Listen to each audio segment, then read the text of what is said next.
Shalom, selamat siang Jemaat Smart People Church. Pada siang hari ini saya Rafael kembali lagi dalam mau sharing untuk Bapak dan Ibu Jemaat di Smart People Church. Pada part yang pertama sebelumnya saya membahas tentang Tuhan bertahta atas gerejanya. Dan pada siang hari ini saya akan membahas part yang kedua tentang Tuhan bertahta atas pujian umatnya. Mari sebelum kita memulai sharing pada siang hari ini, saya ajak untuk kita sama-sama untuk berdoa. Kami bersyukur Tuhan buat siang hari ini, kami berterima kasih untuk kesempatan yang indah kalau kami masih diberi kesempatan untuk mendengarkan firman-Mu. Kalau sebentar lagi kami mau mendengarkan firman-Mu, jadikan tanah hati kami tanah hati yang subur, supaya kami bukan hanya menjadi pendengar firman, tapi kami menjadi pelaku-pelaku firman-Mu. Berbicara untuk setiap kami yang mendengar Tuhan, biar firman-Mu itu Tuhan membenahi apa yang perlu dibenahi dalam hidup kami, biar hidup kami makin hari makin seirama dengan Engkau. Terima kasih buat siang hari ini Tuhan Yesus, kami berdoa buat setiap pendengar, buat setiap jemaat di Smart People Church, biar firman ini bertumbuh dalam hidup kami. Terima kasih, terpujilah nama-Mu, di dalam nama Tuhan Yesus kami berdoa dan mengucap syukur, haleluya, amin. Pada siang hari ini, saya akan membahas tema tentang Tuhan bertahta atas pujian umatnya. Tentu kita sudah nggak asing lagi, Bapak dan Ibu, Jemaat Smart People, kita sudah tidak asing lagi tentang kata-kata penyembahan. Setiap kita, hampir setiap minggu, kita datang ke gereja, kita datang beribadah, kita selalu ada kata-kata pujian dan penyembahan. Pada siang hari ini, terlebih saya akan membahas tentang Tuhan itu bertahta di atas pujian umatnya. Tuhan itu bertahta atas penyembahan umatnya. Pujian dan penyembahan yang seperti apa yang Tuhan itu akan bertahta. Tentu kita sudah istilahnya nggak asing dengan kata-kata pujian penyembahan. Setiap minggu bahkan atau setiap hari di jam-jam doa kita juga melakukan pujian dan penyembahan. Tapi pada pagi hari ini izinkan saya untuk menjelaskan secara singkat apa yang menjadi makna Tuhan itu bertahta di atas pujian penyembahan umatnya. Mari sama-sama pada siang hari ini kita akan buka di Mazmur 22 ayat yang keempat. Ini yang akan menjadi ayat yang pertama. Di Mazmur 22 ayat yang keempat dikatakan begini. Padahal engkaulah yang kudus, yang bersemayam di atas puji-pujian orang Israel. Bapak dan Ibu, kita seringkali dengar bahwa Tuhan itu bertahta di atas pujian umatnya.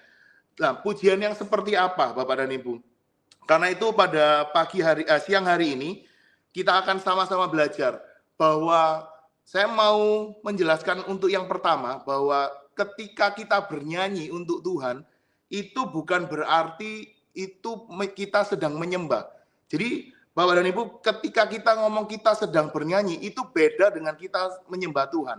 Nah, pada siang hari ini supaya pembahasan kita tidak terlalu luas, tidak terlalu melebar, saya rindu bahwa setiap kita menyadari bahwa penyembahan memang ada pengajaran yang berbicara bahwa hidup kita sehari-hari itu adalah penyembahan kita. Betul, Bapak dan Ibu, saya tidak meragukan itu bahwa dalam kehidupan sehari-hari kita itu memang sebagai bentuk kita dalam bekerja, kita dalam hal apapun, itu bentuk penyembahan kita terhadap Tuhan. Tapi yang pada siang hari ini saya akan mengerucut pada bentuk penyembahan kita pada waktu kita berada di gereja, pada waktu kita sedang beribadah.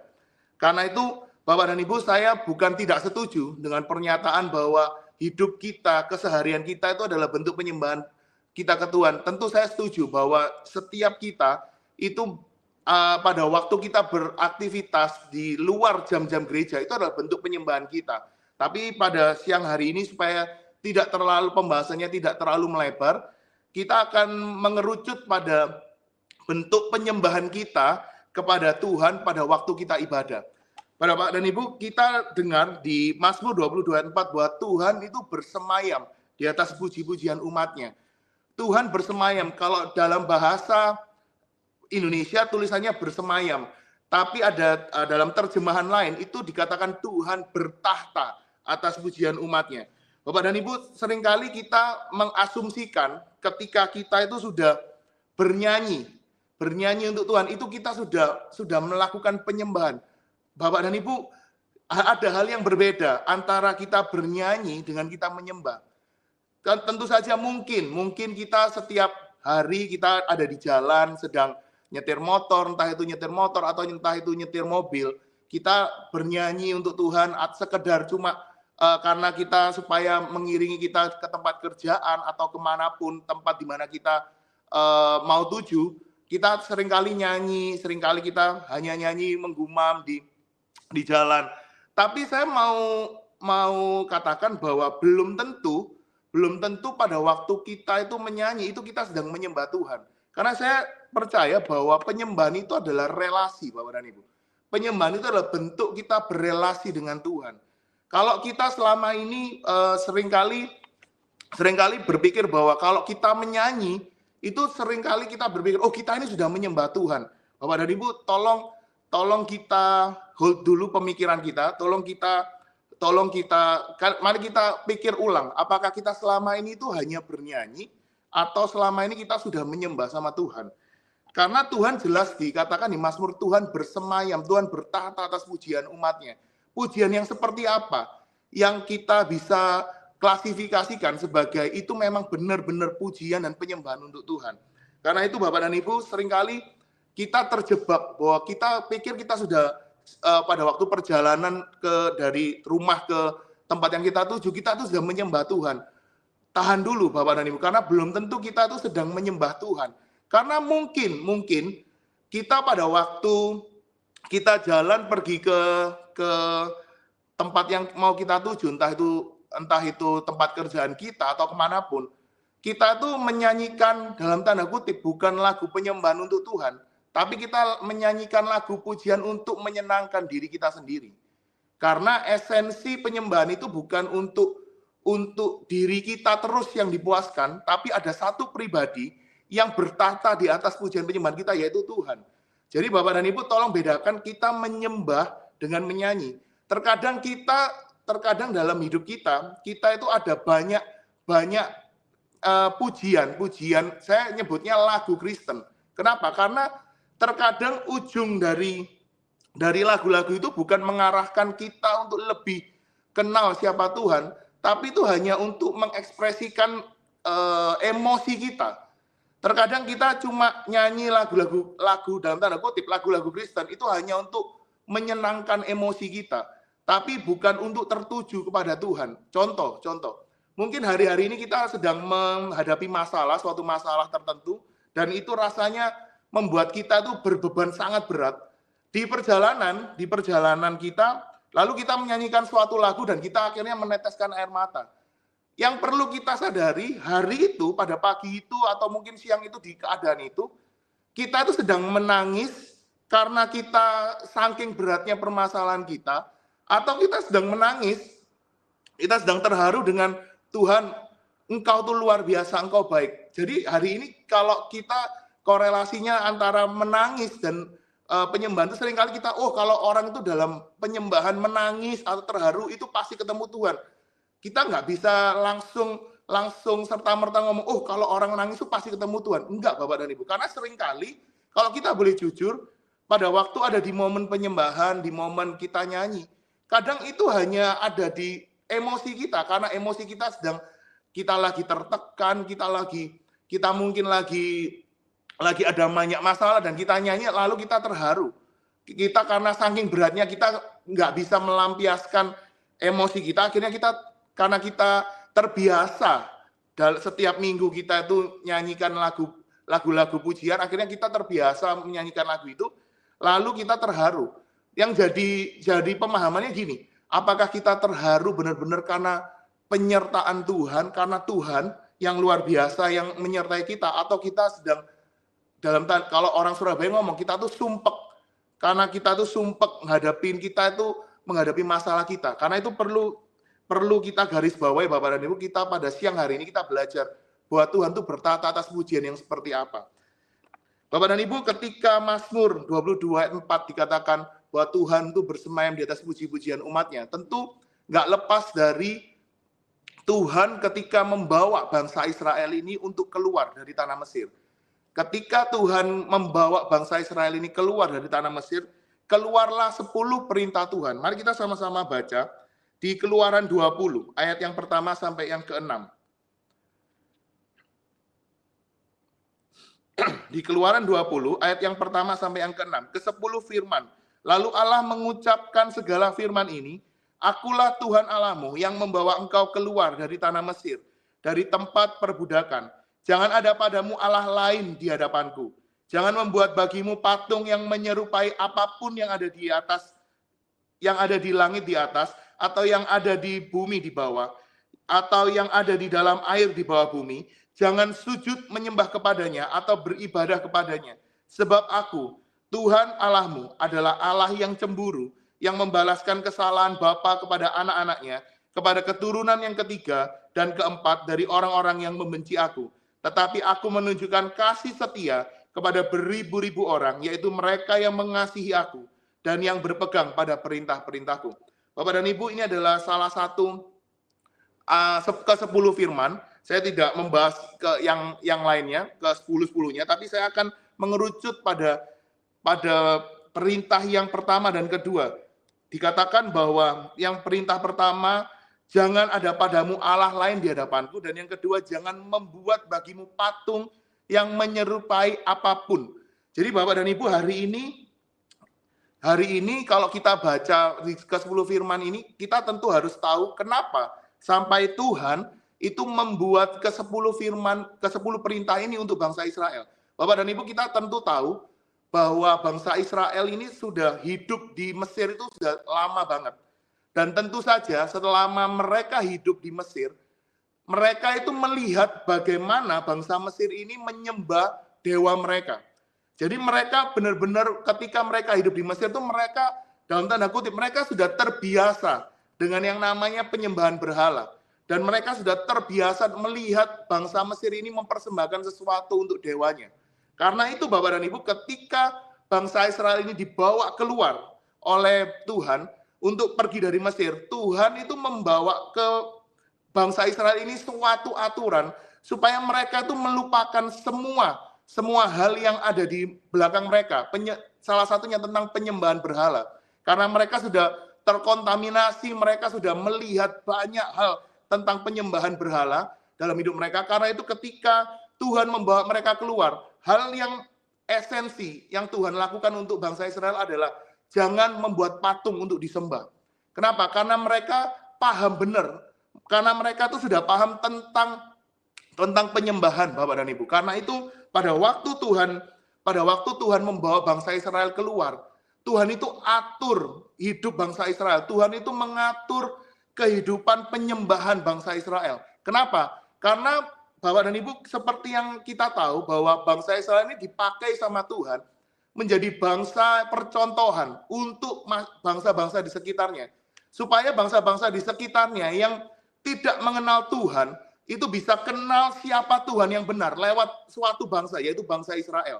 Karena itu Bapak dan Ibu, ketika ada begitu banyak bangsa di sekeliling bangsa Israel yang tidak menyembah Tuhan yang benar, Tuhan pertontonkan bangsa Israel ini adalah bangsa di mana bangsa ini menyembah Tuhan yang benar. Dan Tuhan kasih percontohan sebuah bangsa supaya apa? Supaya bangsa-bangsa di sekitarnya itu melihat bahwa dewa-dewa mereka itu bukan dewa yang benar-benar berkuasa, tapi hanya ada satu pribadi yang berkuasa, yaitu Tuhan Allah Israel. Karena itu Bapak dan Ibu, ketika kita melihat kenapa kok sampai Tuhan itu membuat peraturan ke-10 firman, karena supaya bangsa Israel ini tetap berpegang bahwa hanya ada satu Tuhan yang benar, bukan dewa-dewa di Mesir, tapi hanya ada satu pribadi yang benar, yaitu Tuhan. Bapak dan Ibu, ketika kita mendengar kata penyembahan, kata sujud menyembah, di dalam bahasa Ibrani itu ada kata saka, yang ditulis 172 kali di Perjanjian Lama. Lalu kalau kita lihat di Perjanjian Baru, itu ditulis, arti kata penyembahan itu proskuneo, ditulis sebanyak 60 kali di Perjanjian Baru. Itu belum termasuk kata-kata yang berkaitan dengan penyembahan Bapak dan Ibu. Seperti pujian, pengagungan, persembahan, itu belum termasuk itu. Bapak Ibu bisa bayangkan di Alkitab kita ada 172 kali di Perjanjian Lama dan 60 kali di Perjanjian Baru. Berarti ketika kata itu disampaikan di firman Tuhan, berarti itu ada sesuatu hal yang luar biasa. Karena disampaikan bukan hanya sedikit, tapi 172 kali di perjanjian lama dan 60 kali di perjanjian baru. Karena itu Bapak dan Ibu, penyembahan kita itu sangat krusial di hadapan Tuhan. Kenapa kok krusial Bapak dan Ibu? Karena kalau kita mau flashback ke belakang, manusia diciptakan sama Tuhan, itu adalah manusia yang menyembah Bapak dan Ibu. Karena itu ketika kita sebagai manusia, ketika kita sebagai manusia yang utuh, kita hari ini, tentu kita nggak lepas dari apa yang kita sembah. Bapak dan Ibu mungkin, Bapak dan Ibu ngomong, oh ya, ada di luar sana, ada orang ateis atau orang yang, atau menyebut ateis, agnostik yang tidak menyembah Tuhan. Tapi saya percaya Bapak dan Ibu bahwa manusia pada dasarnya itu adalah manusia yang menyembah. Nah, yang jadi permasalahan orang ateis, orang agnostik, mereka mungkin hari ini tidak menyembah Tuhan seperti kita hari ini kita menyembah Tuhan. Tapi mungkin mereka menyembah ilmu pengetahuan, menyembah bahkan mungkin mereka menyembah pemikiran mereka sendiri. Kenapa? Karena mereka anggap pemikiran mereka lah yang paling benar. Hari ini karena itu Bapak dan Ibu kita belajar tentang arti penyembahan. Kalau setiap minggu kita lakuin, setiap minggu di gereja kita mungkin atau setiap hari di jam-jam doa kita. Karena itu mari kita sama-sama belajar siang hari ini bahwa Tuhan itu bertahta di atas pujian umat, di atas pujian umatnya. Karena itu Bapak dan Ibu, ketika kita lihat di perjanjian lama, di perjanjian baru ada kata-kata penyembahan yang ditulis dengan sangat banyak. Karena itu yang menjadi perhatian Tuhan, Bapak dan Ibu. Karena itu di perjanjian lama, Tuhan bahkan untuk supaya bangsa Israel ini ketemu sama Tuhan, tentu kita sudah nggak asing dengan yang namanya tabernakel Musa. Saya tidak bisa membahas untuk sampai detail, Bapak dan Ibu. Tapi mungkin Bapak dan Ibu bisa catat dan bisa dibaca. Tentang tabernakel Musa, Tuhan itu atur Bapak dan Ibu sedemikian rupa tentang tabut perjanjian di Keluaran 25 ayat 10 sampai yang ke-22, tentang meja roti sajian itu ada di Keluaran 25 ayat 23 sampai ke 30, ada kandil di Keluaran 25 ayat 31 sampai 40, kemah suci di Keluaran 26 ayat 1 sampai 37, mezbah korban bakaran Keluaran 27 ayat 1 yang sampai ke 8. Itu adalah aturan-aturan yang dibuat oleh Tuhan untuk bangsa Israel, untuk tabernakel Musa. Kenapa Bapak dan Ibu sampai Tuhan lakuin itu? Karena kembali lagi, supaya bangsa Israel itu mulai melupakan apa yang ada di belakang. Mereka sudah melupakan dengan penyembahan-penyembahan berhala dan mereka fokus untuk menyembah Tuhan yang benar. Karena itu Bapak dan Ibu, ketika kita bicara tentang penyembahan di perjanjian lama, tentu nggak lepas dari yang namanya imam.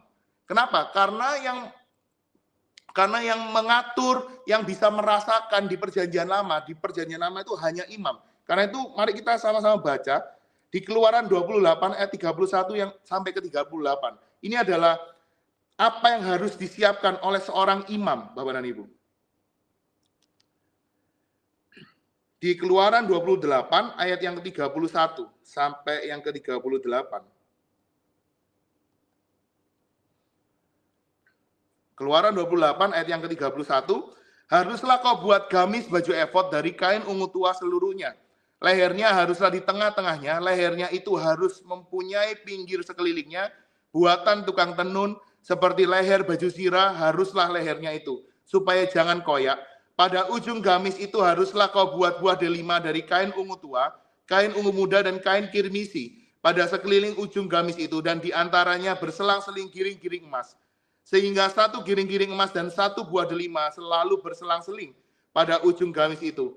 Haruslah gamis itu dipakai Harun apabila ia menyelenggarakan kebaktian, dan bunyinya harus kedengaran apabila ia masuk ke dalam tempat kudus di hadapan Tuhan, dan apabila ia keluar pula supaya ia jangan mati. Juga haruslah engkau membuat patam dari emas murni, dan pada patam itu kau diukirkan seperti meterai kudus bagi Tuhan. Haruslah patam itu engkau beri bertali ungu tua, dan haruslah itu dilekatkan pada serban di sebelah depan serban itu. Patam itu haruslah ada pada dahi Harun, dan Harun harus menanggung akibat kesalahan terhadap segala yang dikuduskan oleh orang Israel, yakni terhadap segala persembahan kudusnya. Maka haruslah patam itu tetap ada pada dahinya, sehingga Tuhan berkenan akan mereka. Bapak dan Ibu, ketika kita membaca di Keluaran 28 ayat 31 sampai ke 38, kita tentu tahu bahwa ada syarat-syarat yang Harun harus lakukan sebagai imam. Kenapa? Karena pada waktu itu tidak semua bangsa Israel itu bisa merasakan hadirat Tuhan. Kenapa? Pada waktu menikmati hadirat Tuhan itu hanya orang-orang tertentu, Bapak dan Ibu. Di Perjanjian Lama yang orang Israel tahu ketika mereka mempersembahkan korban dan Tuhan berkenan, maka mereka tahu, oh pada waktu itu persembahanku itu berkenan di hadapan Tuhan. Dan ketika menikmati kehadiran Tuhan, ketika ada orang yang datang menikmati kehadiran Tuhan itu hanya para imam, hanya orang-orang tertentu. Di Perjanjian Lama tidak semua orang itu bisa merasakan, hanya imam. Karena itu pada waktu di Perjanjian Lama, para imam itu nggak boleh hidup sembarangan.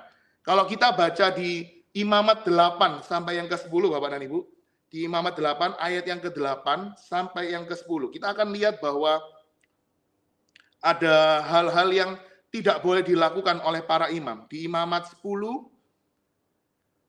ayat yang ke-8 sampai yang ke-10. Tuhan berfirman kepada Harun, "Janganlah engkau minum anggur atau minuman keras, engkau serta anak-anakmu bila kamu masuk ke dalam kemah pertemuan, supaya jangan kamu mati. Itulah suatu ketetapan untuk selamanya bagi kamu turun-temurun.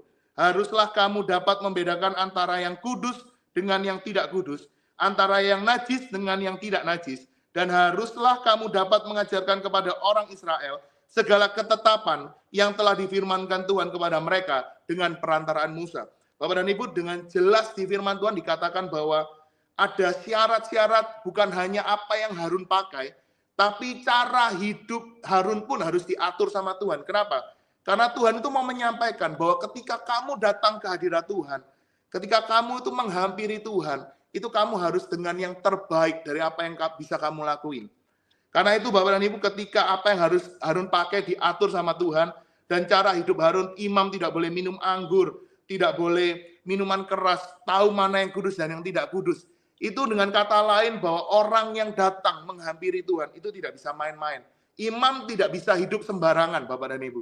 Kenapa? Karena mereka lah yang akan jadi perantara antara bangsa Israel dan juga Tuhan.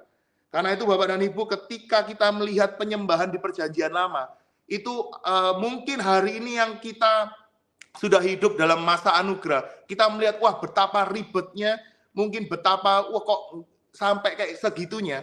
Karena saya percaya Bapak dan Ibu, ketika Tuhan sampai atur di Perjanjian Lama, karena ada maksud dan tujuan, bukan supaya mempersulit, bukan, tapi karena ada maksud dan tujuan untuk bangsa Israel. Bapak dan Ibu, ketika kita ngomong tentang penyembahan, berarti kita bicara tentang apa yang bisa kita beri untuk Tuhan. Dan pada waktu kita ngomong tentang apa yang bisa kita beri, di Imamat pasal yang pertama sampai yang ke-7, Bapak dan Ibu bisa lihat bahwa itu adalah ketentuan yang Tuhan kasih untuk bangsa Israel untuk mempersembahkan sesuatu untuk Tuhan. Kita tentu tahu bahwa kalau kita ngomong tentang korban, itu bukan hanya korban bakaran aja. Di Imamat pasal 1 sampai yang ke-7 kita akan lihat ada korban bakaran, itu bicara tentang ternak yang terbaik, ada korban sajian tentang tepung yang terbaik, korban keselamatan ternak yang tidak bercacat celah, dan korban penghapus dosa ternak yang tidak bercacat, hampir sama dengan korban keselamatan. Kita lihat begitu banyak korban-korban yang harus dilakukan oleh bangsa Israel pada waktu itu. Kenapa? Karena mereka harus melakukan itu, karena mereka harus melupakan apa yang ada di belakang, karena mereka sudah terkontaminasi dengan penyembahan berhala. Bapak dan Ibu, meskipun hari ini kita tidak melakukan penyembahan atau memberi sesuatu untuk Tuhan seperti di Perjanjian Lama, hari ini kita mungkin ngomong, oh kita memang sudah nggak melakukan apa yang ritual-ritual yang ada di Perjanjian Lama. Betul Bapak dan Ibu, hari ini mungkin kita sudah tidak melakukannya, tapi ada satu hal esensi yang tetap berlaku sampai hari ini, yaitu apa? Memberi yang terbaik apa yang bisa kita lakukan untuk Tuhan. Bapak dan Ibu, esensi dari Perjanjian Lama sampai di era modern ini yang tidak akan pernah bisa digantikan, yaitu apa? Esensi memberi yang terbaik, Bapak dan Ibu. Kenapa kok ini yang tetap menjadi esensi? Bapak dan Ibu, terkadang kalau boleh jujur, kita hari ini hidup di era modern. Kita memang tidak lagi hidup harus mempersiapkan ternak yang terbaik, tepung yang terbaik, korban yang tidak bercacat. Memang enggak. Hari ini tapi terkadang kalau kita mau boleh jujur, kita hidup di masa anugerah dan kita itu hidup seolah-olah itu kayak kita tuh dalam tanda kutip ya Bapak dan Ibu, meremehkan Tuhan. Kita datang ke gereja terkadang kita sudah mulai asal-asalan, terkadang ada di saat-saat tertentu saya lihat juga ada bahkan beberapa gereja saya pernah lihat ada di satu mall, jemaatnya datang itu dengan celana pendek. Nah, itu yang jadi perdebatan Bapak dan Ibu. Tapi buat saya, esensi dari perjanjian lama sampai perjanjian baru tetap memberi yang terbaik. Bapak dan Ibu, sudahkah hari ini kita memberi yang terbaik untuk Tuhan? Sudahkah ketika kita melakukan penyembahan, sudah memberi yang terbaik untuk Tuhan? Hari ini ketika kita ngomong tentang masa anugerah, kita ini sudah sangat mudah Bapak dan Ibu. Hari ini kita itu hidup sudah lebih mudah daripada pada waktu bangsa Israel. Hari ini kita beribadah sudah sangat nyaman, lebih nyaman, saya katakan lebih nyaman daripada bangsa Israel. Kita sudah tidak melakukan ritual agamawi yang seperti yang dilakukan bangsa Israel. Tapi Bapak dan Ibu, terkadang ketika kita sudah memang tidak melakukan itu, tapi ada satu nuansa yang kurang, yaitu apa? Kita sudah nggak memberi yang terbaik untuk Tuhan. Sebagai contoh Bapak dan Ibu, ketika ada momen penyembahan open worship, seperti ada chord-chord yang dengan bebas kita bisa menyembah. Ketika ada lagu pujian selesai, ketika lagu pujian itu sudah masuk di ending, lalu ada WL mengajak kita untuk mari kita sembah Tuhan. Dan ketika ada momen penyembahan itu, terkadang saya melihat bahwa pada waktu momen penyembahan itu, ada beberapa jemaat itu yang tidak menyembah Tuhan. Diam aja. Diam dengan lalu mungkin terkadang ada yang bahkan bengong, lihat kanan kiri. Kenapa Bapak Dani? Saya lihat fenomena itu. Kenapa saya lihat fenomena itu? Kan pada satu waktu pada waktu di kebaktian, itu saya melihat ada jemaat-jemaat yang memang enggak pada waktu open worship itu mereka kayak kebingungan. Mereka diam aja, mereka kayak enggak menikmati. Mereka tidak menikmati hadirat Tuhan. Saya lalu pada waktu mempersiapkan ini, saya jadi merenung Bapak dan Ibu. Hari ini kita sudah terbiasa dengan kata-kata memberi yang terbaik. Tapi apakah benar-benar pada waktu kita melakukan penyembahan untuk Tuhan, apakah kita benar-benar melakukan hal yang terbaik Bapak dan Ibu? Dan tentang kata yang terbaik Bapak dan Ibu, seringkali sudah kalau bahasa saya sudah terdistorsi. Kenapa? Ketika kita mendengar kata yang terbaik, Bapak dan Ibu, ketika WL atau siapapun, atau mungkin gembala kita atau siapapun, pada waktu kita kasih persembahan, kita mulai ada di gereja, kita mulai kasih sesi persembahan, kita sudah nggak asing mendengarkan gini, mari kita memberikan yang terbaik. Lalu dengan doa, mari kita memberikan yang terbaik, doa, dan lalu ada persembahan mulai kantong kolektor itu dibagikan. Bapak dan Ibu, seringkali kita sudah terkontaminasi bahwa memberi yang terbaik itu selalu bicara tentang materi. Kenapa? Kadang-kadang karena tanpa kita sadari di gereja kita ngomong, mari kita beri yang terbaik, dan asumsinya pada waktu memberi yang terbaik itu selalu bicara tentang kolektor, bicara tentang persepuluhan, bicara tentang uang. Kenapa? Pada waktu kita ngomong memberi yang terbaik, bukankah memberi yang terbaik itu dari apa yang seluruh dalam hidup kita? Saya bukan ngomong habis itu terus habis gini ngomong tentang memberi persembahan itu bukan yang terbaik, bukan itu di konteksnya Bapak dan Ibu. Tapi seringkali kita itu mengkotakkan bahwa kalau memberi yang terbaik itu selalu dengan harta kita. Tapi pada waktu momen penyembahan, bukankah itu juga waktunya kita memberi yang terbaik? Kenapa? Karena segala aspek dalam hidup kita harusnya kita memberi yang terbaik untuk Tuhan. Bahkan pada waktu di open worship, Kita pada waktu kita menyembah, berikanlah yang terbaik dari apa yang bisa kita lakukan. Bapak dan Ibu, mungkin hari-hari ini kita kadang-kadang pada waktu momen penyembahan, kita terkadang bingung ngomong sama Tuhan, ngomong apa ya? Terkadang kita ulang-ulang terus, bahkan kita ngomong, Tuhan Engkau baik. Nggak salah, Bapak dan Ibu. Sekali lagi, saya nggak salah bahwa setiap minggu kita ngomong tentang Tuhan Engkau baik, Engkau sangat baik, haleluya. Tapi Bapak dan Ibu, mungkin hari ini, kita hari-hari ini tuh kayak kebingungan ngomong sama Tuhan. Coba Bapak dan Ibu renungkan, setiap minggu kita ke gereja, kata-kata apa yang selalu kita lantunkan, kata-kata apa yang selalu kita keluarkan pada waktu momen penyembahan. Bapak dan Ibu, saya masih ingat bahwa ketika kita semua mungkin sedang berpacaran atau menjalin hubungan dengan seseorang, orang yang tadinya nggak romantis, bisa mendadak bisa romantis, Bapak dan Ibu. Kenapa? Karena mereka ada hubungan.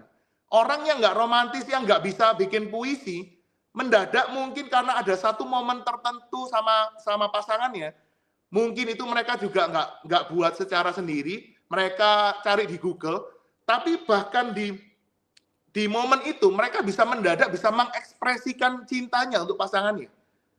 Bapak dan Ibu, hal yang sama. Ketika kalau kita di momen open worship, ketika kita di momen kita menyembah Tuhan, terkadang kita kebingungan. Coba cek, jangan-jangan karena kita ini sudah mulai nggak cinta sama Tuhan. Bapak dan Ibu, ketika kita itu cinta sama seseorang, kita cinta sama pasangan kita, hal-hal yang terkadang nggak masuk akal, hal-hal yang mungkin yang tidak kita lakukan, mungkin kita tidak romantis, tapi mendadak karena ada satu waktu tertentu, kita bisa romantis sama pasangan kita. Kenapa? Karena ada hubungan. Hal yang sama, Bapak dan Ibu. Kenapa kok kita hari-hari ini pada waktu di momen penyembahan, kita itu nggak bisa menikmati hadirat Tuhan? Karena jangan-jangan mungkin hari ini kita tidak sefrekuensi sama Tuhan. Karena jangan-jangan mungkin hari-hari ini penyembahan kita itu cuma karena liturgi di gereja kita. Karena mungkin di gereja kita pada waktu selesai lagu lambat, lalu ada momen penyembahan, kita lakukan itu selama berulang-ulang. Nah, Bapak dan Ibu, ketika kita melakukan itu hanya sebagai rutinitas, tidak ada hubungan di dalamnya. Tapi Tuhan dengan jelas di Mazmur dikatakan Tuhan bersemayam, Tuhan bertahta di atas puji-pujian umatnya. Bukan pujian yang seperti itu yang Tuhan bertahta, Bapak dan Ibu. Karena itu saya rindu bahwa setiap kita hari ini kita mulai mendefinisi ulang makna penyembahan kita. Ketika kita datang ke gereja, memberi yang terbaik itu bukan waktu memberi kolekte, Bapak dan Ibu. Tapi memberi yang terbaik itu pada waktu kita menyadari, Tuhan, aku bisa ada di gereja hari ini. Aku masih diberi kesempatan sama Engkau untuk datang memuji menyembah Engkau, mendengarkan firman-Mu. Biar aku memberi yang terbaik. Bapak dan Ibu, karena kita sudah terlalu lama terkontaminasi dengan memberi yang terbaik itu selalu dengan uang. Karena itu yang muncul di memori kita, ketika kita ngomong memberi yang terbaik, itu selalu tentang uang, uang, dan uang. Saya sekali lagi, saya tidak anti dengan kolektor, tapi terkadang kolektor persepuluhan, tapi terkadang kita sudah terdistorsi, Bapak dan Ibu. Tentang memberi yang terbaik, kita lupa bahwa pada waktu momen penyembahan, Tuhan itu bertahta di atas pujian penyembahan kita. Pujian penyembahan yang seperti apa? Bapak dan Ibu, seringkali pada waktu kita di momen penyembahan pun di gereja, lagu-lagunya itu bukan mengarah ke Tuhan, tapi lagu-lagunya lebih mengarah ke kita. Karena itu Bapak dan Ibu, penyembahan Tuhan bertahta di atas pujian penyembahan umatnya adalah ketika kita memberi yang terbaik, Bapak dan Ibu. Dan Tuhan bertahta di atas pujian yang mengagungkan Dia, pujian yang pusatnya itu Tuhan. Bapak dan Ibu, seringkali kita terjebak, kalau kita datang ke gereja hari Minggu, kita sudah menyembah Tuhan. Sorry Bapak dan Ibu, mungkin hari ini kita sedang tidak menyembah Tuhan. Mungkin pada waktu momen penyembahan kita nangis, kita angkat tangan. Supaya apa? Supaya Tuhan itu jawab doa kita. Supaya Tuhan itu menjawab pergumulan kita. Supaya mungkin Tuhan jawab semua masalah kita.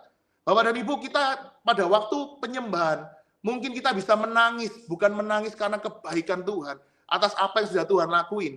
Tapi mungkin kita hari ini menangis waktu menyembah Tuhan, karena kita bingung kita mau ngapain dengan masalah kita. Bapak dan Ibu, Injil itu bukan bicara tentang selalu apa yang kita mau. Tapi Injil bicara tentang apa yang menjadi kehendak Tuhan dalam hidup kita. Karena itu pada waktu kita ngomong tentang momen penyembahan, harusnya yang menjadi pusat pada waktu kita menyembah itu adalah tentang Dia, tentang Tuhan Yesus.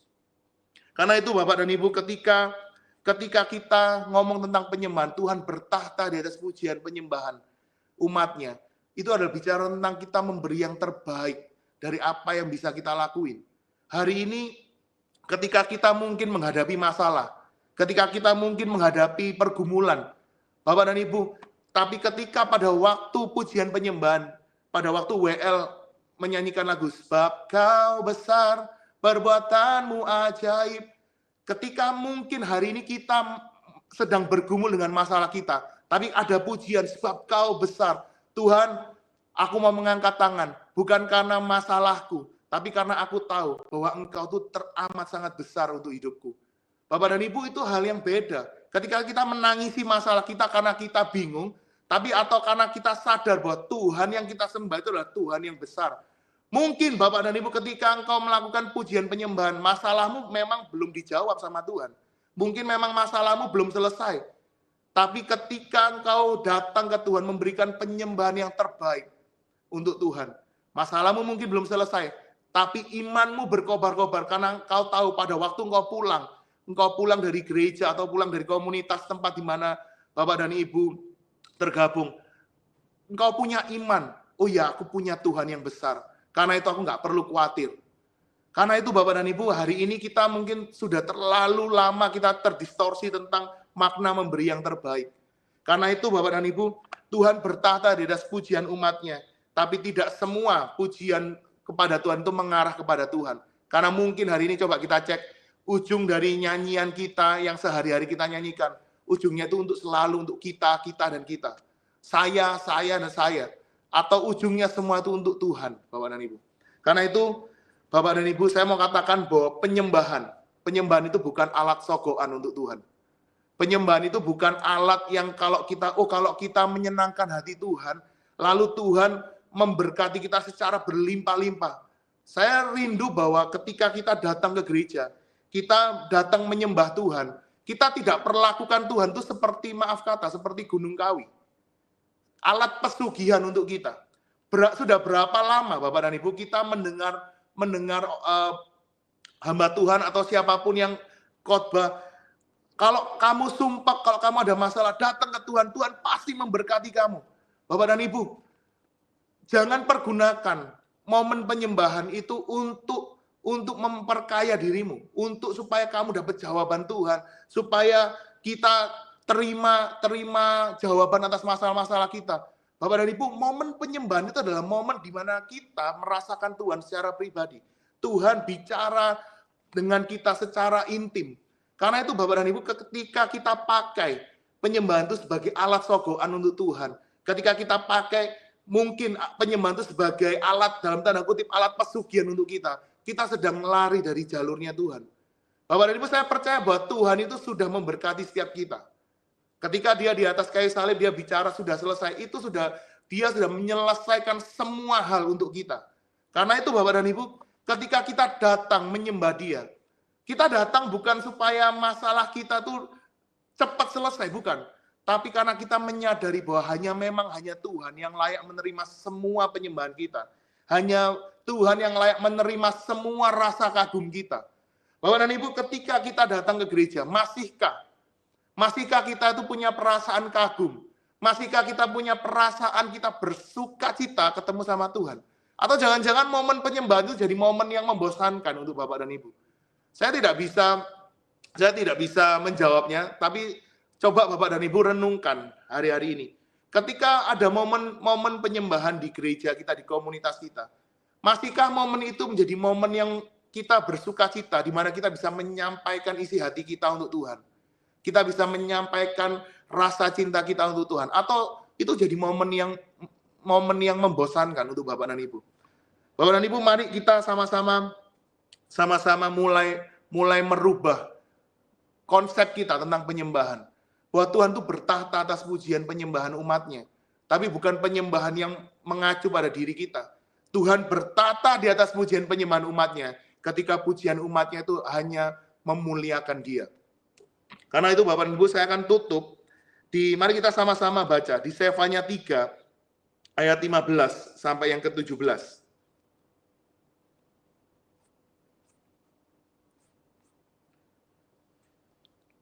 Di Sefanya 3 ayat yang ke-15 sampai yang ke-17. Tuhan telah menyingkirkan hukuman yang jatuh atasmu, telah menebas binasa musuhmu. Raja Israel yakni Tuhan ada di antaramu. Engkau tidak akan takut kepada malapetaka lagi. Pada hari itu akan dikatakan kepada Yerusalem, janganlah takut hai Sion, janganlah tanganmu menjadi lemah lesu. Tuhan Allahmu ada di antaramu sebagai pahlawan yang memberi kemenangan. Ia bergirang karena engkau dengan sukacita. Ia membaharui engkau dalam kasih-Nya. Ia bersorak-sorak karena engkau dengan sorak-sorai. Bapak dan Ibu, dikatakan di Sefanya 3:17, Tuhan Allahmu ada di antaramu sebagai pahlawan yang memberi kemenangan. Ia bergirang karena engkau dengan sukacita. Ia bersorak-sorak karena engkau dengan sorak-sorai. Bapak dan Ibu, ini bisa kita lihat bahwa dari pihak Tuhan, Tuhan itu bersorak-sorai. Tuhan itu bersorak-sorak ketika Dia itu mau ketemu sama anaknya. Tuhan itu bersukacita ketika Dia itu datang menghampiri anaknya. Tapi terkadang Bapak dan Ibu, ketika kita lihat ayat ini, terkadang itu membuat kita malu. Kenapa? Karena ketika dari pihak Tuhan, Tuhan itu bersemangat untuk ketemu dengan anak-anaknya. Tapi apakah yang jadi pertanyaan, apakah kita sebagai anaknya, kita masih semangat gak ketemu sama Tuhan? Atau hari-hari ini Bapak dan Ibu, kita datang ke gereja itu sebagai rutinitas. Kita datang mendengarkan firman Tuhan sebagai rutinitas. Kita datang ke gereja melakukan pujian penyembahan sebagai rutinitas. Bapak dan Ibu, coba kita cek lagi hidup kita hari-hari ini. Tuhan bertahta di atas pujian umatnya. Tentu Bapak dan Ibu, pujian yang mengarah kepada Dia. Bapak dan Ibu, Tuhan Allah itu bersorak-sorak. Ia bergirang karena engkau dengan sukacita. Ia bersorak-sorak karena engkau dengan sorak-sorai. Tuhan yang kita sembah, Tuhan yang bersemangat, Tuhan yang ingin ketemu, Tuhan yang ingin berhubungan dengan anaknya, Tuhan yang ingin menjalin komunikasi dengan anaknya. Tapi apakah kita sebagai yang menyebut diri kita anak-anak Tuhan, masihkah kita itu bersemangat ketemu dengan Tuhan? Masihkah ada rasa sukacita kita ketemu sama Tuhan? Atau kita hari-hari ini kita cuma hanya sekedar aja datang ke Tuhan. Karena kita ngaku sebagai orang Kristen, karena itu kita setiap minggu ke gereja. Saya rindu bahwa setiap kita yang mendengarkan siang hari ini, kita memiliki kembali cinta mula-mula kita. Kita memiliki kembali rasa sukacita kita ketemu sama Tuhan. Bapak dan Ibu, Tuhan itu tidak bisa paksa kita untuk mencintai Dia. Tuhan itu nggak bisa paksa. Kenapa? Karena itu pilihan ada di tangan Bapak dan Ibu. Bapak dan Ibu, ketika saya percaya bahwa setiap Bapak dan Ibu yang mendengarkan sharing firman di siang hari ini, kita tentu tidak kekurangan hal yang baik yang sudah Tuhan lakuin untuk kita. Tuhan dalam hidup kita sudah melakukan banyak sekali kebaikan. Tapi Bapak dan Ibu, yang jadi pertanyaan hari ini, ketika kita sudah melihat banyak pertolongan Tuhan, banyak apa yang sudah Tuhan lakukan dalam hidup kita, yang jadi pertanyaan siang hari ini, masihkah Bapak dan Ibu semangat untuk bertemu dengan Tuhan? Masihkah Bapak dan Ibu semangat untuk mendengarkan firman Tuhan? Masihkah ada rasa sukacita Bapak dan Ibu untuk datang beribadah kepada Tuhan? Atau segala sesuatu yang kita lakuin hari-hari ini hanya rutinitas? Karena itu Bapak dan Ibu, saya rindu, saya berdoa bahwa setiap kita hari-hari ini kita dikuatkan kembali oleh firman ini, supaya firman ini merubah konsep kita tentang memberi yang terbaik untuk Tuhan.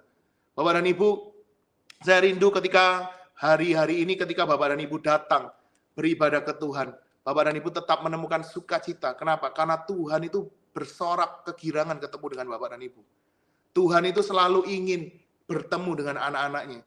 Tuhan ingin menjalin hubungan dengan anak-anaknya. Karena itu Bapak dan Ibu, ketika ada momen penyembahan, ketika ada momen di mana kita bisa meluapkan isi hati kita, luapkanlah isi hatimu untuk Tuhan. Hari ini kita tentu tidak pernah kekurangan hal yang baik. Ketika kita hari ini, kita bisa beribadah, kita bisa dikasih kesempatan untuk Tuhan, masih untuk mendengarkan firman Tuhan, untuk kita bisa melakukan pujian penyembahan untuk Tuhan, itu adalah anugerah untuk kita. Amin Bapak dan Ibu, supaya firman ini menjadi berkat untuk setiap Bapak dan Ibu, kita mulai mendefinisi ulang makna penyembahan kita di gereja. Karena itu mari kita tutup di dalam doa. Kami bersyukur Tuhan untuk siang hari ini. Kami berterima kasih bahwa siang hari ini kami bisa belajar tentang makna penyembahan. Tuhan, biar di hari-hari ini kami kembali lagi dalam cinta mula-mula kami. Biar ketika momen penyembahan itu kami menikmati Engkau Tuhan. Biar di momen penyembahan itu kami bisa mengutarakan rasa kasih kami, rasa cinta kami untuk Engkau. Tuhan, biar kami memberi yang terbaik dari apa yang bisa kami lakukan. Ketika kami datang ke hadirat-Mu, kami menikmati Engkau, kami menikmati kehadiran-Mu. Dan kami, Tuhan, bisa mengucapkan semua kata-kata romantis kami untuk Engkau, Tuhan. Karena Engkau yang layak menerima rasa kagum kami. Karena hanya Engkau yang layak menerima rasa, Tuhan, sukacita kami. Biar karena Engkau yang layak menerima pengagungan kami. Tuhan Yesus, biar hari ini setiap kami yang mendengarkan firman-Mu, kami berubah, Tuhan, bahwa konsep memberi yang terbaik itu bukan hanya bicara tentang kami memberi uang kami. Kami bukan hanya memberi harta kami, tapi kami memberikan pujian penyembahan dan fokus kami hanya untuk Engkau. Terima kasih Tuhan Yesus buat firman-Mu siang hari ini. Biar firman-Mu itu bertumbuh dalam setiap kami. Terpujilah nama-Mu, di dalam nama Tuhan Yesus kami berdoa dan mengucap syukur. Haleluya. Amin. Tuhan Yesus memberkati Bapak dan Ibu.